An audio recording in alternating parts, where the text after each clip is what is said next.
राज्यसभा में देश के गृह मंत्री, भारतीय जनता पार्टी के सरकार के गृह मंत्री अमित शाह ने जिस प्रकार से बयान किया है बाबा साहब अम्बेडकर के बारे में, तो हम बहुजन समाज पार्टी के लोग कहना चाहते हैं कि हमारे लिए भगवान बाबा साहब अम्बेडकर है।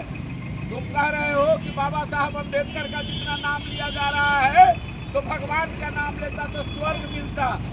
अमित शाह, कान खोल करके सुन लो, ये दलित का, बैकवर्ड का, ईबीसी का, गरीबों का, अल्पसंख्यक का अगर कोई भगवान है तो बाबा साहब अम्बेडकर है और स्वर्ग हम लोग को देने का काम किए हैं। अगर तुम सत्ता में हो तो बाबा साहब का देन है।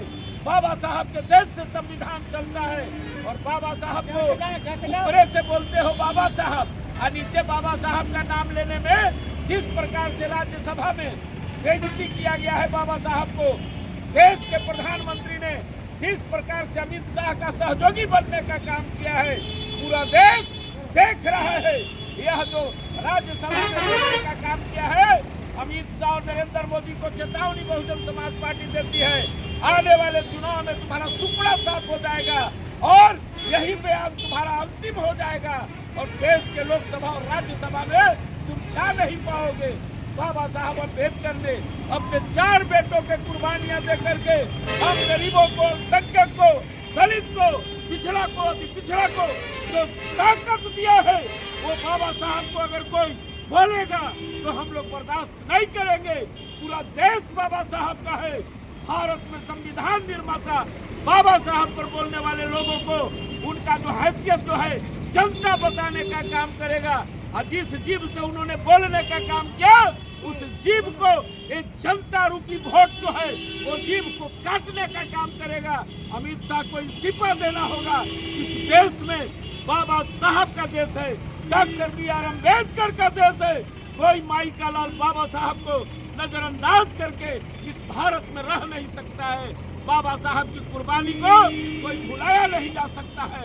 इसलिए अरवल जिला भगत सिंह चौक पर हम लोग संकल्प लेते हैं, हम बाबा साहब के देश के संविधान को चाहते हैं और बाबा साहब पर कोई बोलेगा तो हम लोग उसको प्रतिकार के रूप में पुतला दहन कर रहे हैं और देश जो है आने वाले चुनाव में आपको अमित शाह को सबक सिखाने का काम करेगा। जय करने वाले लोग, चाहे सत्ता का हो या विपक्ष का, चाहे बीजेपी हो या कांग्रेस हो, हम कहना चाहते हैं आज के दिन में अमित शाह के पुतला दहन के अवसर पर ये लोग जो हैं, ये नकली अम्बेडकरवादी लोग, ये बाबा साहब को समझ नहीं पाते हैं। बाबा साहब के बिना इनका काम भी नहीं चलता है और बाबा साहब को मानते भी नहीं। देश के प्रधानमंत्री नरेंद्र मोदी जी अमित शाह से दोगुना आगे बढ़ गए। वो कह रहे हैं कि कांग्रेस जो है उस संविधान को नहीं मानती है और कांग्रेस कहता है बीजेपी को। ये लोग जो संविधान का किताब लेकर के देश में गुमराह कर रहे हैं, उससे जनता को समझने की जरूरत है। असली अगर बाबा साहब का अनुयायी है, उनका नाम बहन कुमारी मायावती जी है। ये जो सागनाथ साहब कहे थे, इस देश में एक ही साहब है, उनका नाम मान्यवर काशीराम साहब है, जिन्होंने कहा था कि जिसकी जितनी संख्या भारी उसकी उतनी हिस्सेदारी की बात किया था, जातीय जनगणना की बात किया था। देश में ओबीसी के आरक्षण 28% तो 27% है, उसका बात किया था।